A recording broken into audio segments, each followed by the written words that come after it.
Tensions in the Middle East have erupted into one of the most dangerous escalations in years as coordinated strikes between the United States and Israel triggered a fierce and immediate response from Iran.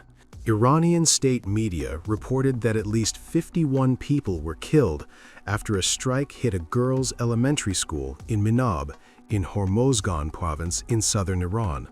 Another 45 were said to be wounded. Separately, Iran's Mehr news agency reported that at least 2 students were killed in an attack on a school east of Tehran. The strikes have sparked outrage inside Iran, with officials condemning what they described as attacks on civilian infrastructure. At the same time, Israel's military issued a statement claiming it had struck hundreds of Iranian military targets, including missile launchers across western Iran.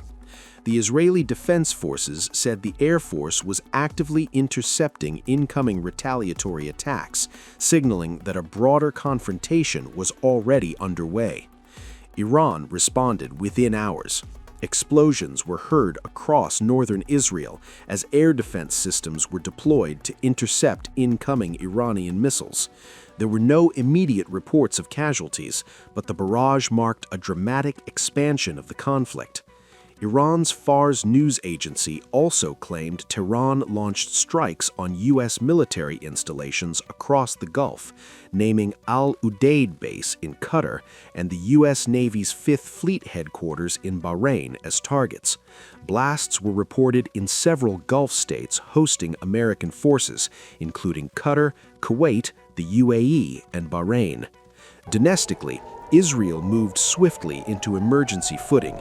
Public gatherings were banned, schools and workplaces were shut, hospital patients were transferred underground, and Defense Minister Israel Katz declared a nationwide state of emergency. Meanwhile, the Iranian army announced it had launched dozens of attack drones toward Israel in what it called its first extensive drone offensive operation. Though many such drones have historically been intercepted, the message was unmistakable. The confrontation is escalating, and the region is bracing for what comes next.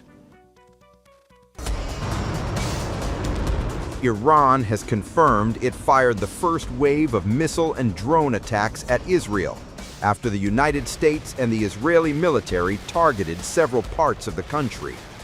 The Iran Revolutionary Guard Corps, or IRGC, said in a statement, "The first wave of widespread missile and drone attacks by the Islamic Republic of Iran against the occupied territories has begun." In the statement, the IRGC said the attacks were in response to the hostile and criminal enemy's aggression against the Islamic Republic of Iran. Earlier, Iran's Supreme National Security Council confirmed its armed forces had commenced a decisive response to these hostile acts. The Iranian authorities warned the citizens to travel to areas not included in the zones being targeted, and said the government had made prior arrangements to ensure the supply of basic necessities.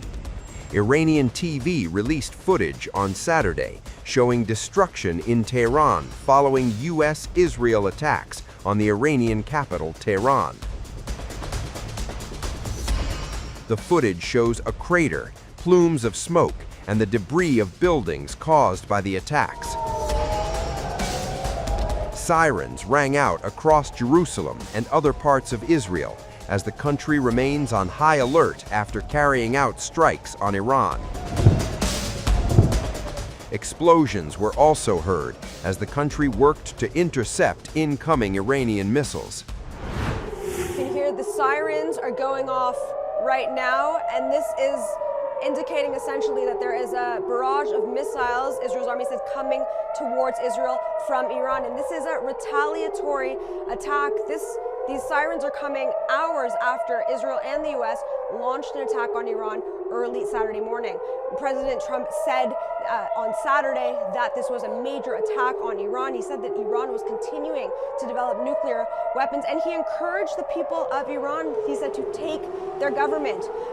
So we have been expecting this in Israel and across the region for weeks, as the U.S. has amassed this huge military buildup around Iran. And so these sirens right now, they're indicating that missiles are about to come to Israel. Israel's government has said that they have launched the attack to remove threats. They have told people to shelter in place. You can see here on the road some people, they are running, they are trying to get to shelter before these missiles come. It's unclear exactly what is headed this way right now, but what usually happens is that you start hearing these booms. The interceptors are intercepting the missiles. However, they don't intercept 100% of them. So we're going to wait to see what is going to happen right after these missiles stop. U.S. President Donald Trump, in a Truth Social video message, said the U.S. military had begun major combat operations in Iran. He claimed Iran has continued to develop its nuclear program and plans to develop missiles to reach the U.S. A short time ago, the United States military began major combat operations in Iran. Our objective is to defend the American people by eliminating imminent threats from the Iranian regime, a vicious group of very hard, terrible people. Its menacing activities directly endanger the United States, our troops, our bases overseas, and our allies throughout the world. For 47 years, the Iranian regime has chanted death to America and waged an unending campaign of bloodshed and mass murder, targeting the United States, our troops, and the innocent people in many, many countries.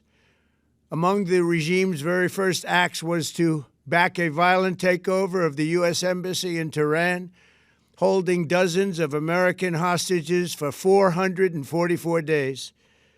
In 1983, Iran's proxies carried out the Marine barracks bombing in Beirut that killed 241 American military personnel. In 2000, they knew and were probably involved with the attack on the USS Cole. Many died. Iranian forces killed and maimed hundreds of American service members in Iraq. The regime's proxies have continued to launch countless attacks against American forces stationed in the Middle East in recent years, as well as U.S. naval and commercial vessels and international shipping lanes. It's been mass terror, and we're not going to put up with it any longer. From Lebanon to Yemen and Syria to Iraq, the regime has armed, trained, and funded terrorist militias that have soaked the earth with blood and guts. And it was Iran's proxy, Hamas, that launched the monstrous October 7th attacks on Israel, slaughtering more than 1,000 innocent people, including 46 Americans, while taking 12 of our citizens hostage. It was brutal, something like the world has never seen before.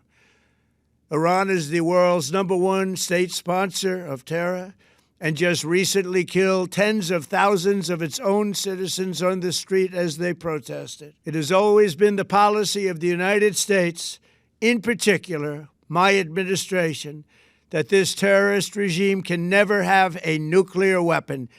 I'll say it again, they can never have a nuclear weapon.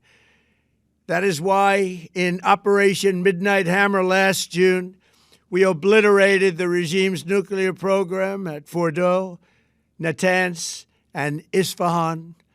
After that attack, we warned them never to resume their malicious pursuit of nuclear weapons, and we sought repeatedly to make a deal. We tried. They wanted to do it. They didn't want to do it. Again, they wanted to do it. They didn't want to do it. They didn't know what was happening. They just wanted to practice evil. But Iran refused, just as it has for decades and decades. They've rejected every opportunity to renounce their nuclear ambitions, and we can't take it anymore. Instead, they attempted to rebuild their nuclear program and to continue developing long-range missiles that can now threaten our very good friends and allies in Europe, our troops stationed overseas, and could soon reach the American homeland. Just imagine how emboldened this regime would be if they ever had and actually were armed with nuclear weapons as a means to deliver their message. For these reasons, the United States military is undertaking a massive and ongoing operation to prevent this very wicked, radical dictatorship from threatening America and our core national security interests. We are going to destroy their missiles and raise their missile industry to the ground. It will be totally, again, obliterated. We're going to annihilate their Navy. We're going to ensure that the region's terrorist proxies can no longer destabilize the region or the world and attack our forces and no longer use their IEDs or roadside bombs, as they are sometimes called, to so gravely wound and kill thousands and thousands of people, including many Americans. And we will ensure that Iran does not obtain a nuclear weapon. It's a very simple message. They will never have a nuclear weapon. This regime will soon learn that no one should challenge the strength and might of the United States Armed Forces. I built and rebuilt our military in my first administration, and there is no military on earth even close to its power, strength, or sophistication. My administration has taken every possible step to minimize the risk to U.S. personnel in the region. Even so, and I do not make this statement lightly, the Iranian regime seeks to kill. The lives of courageous American heroes may be lost, and we may have casualties. That often happens in war. But we're doing this not for now. We're doing this for the future, and it is a noble mission.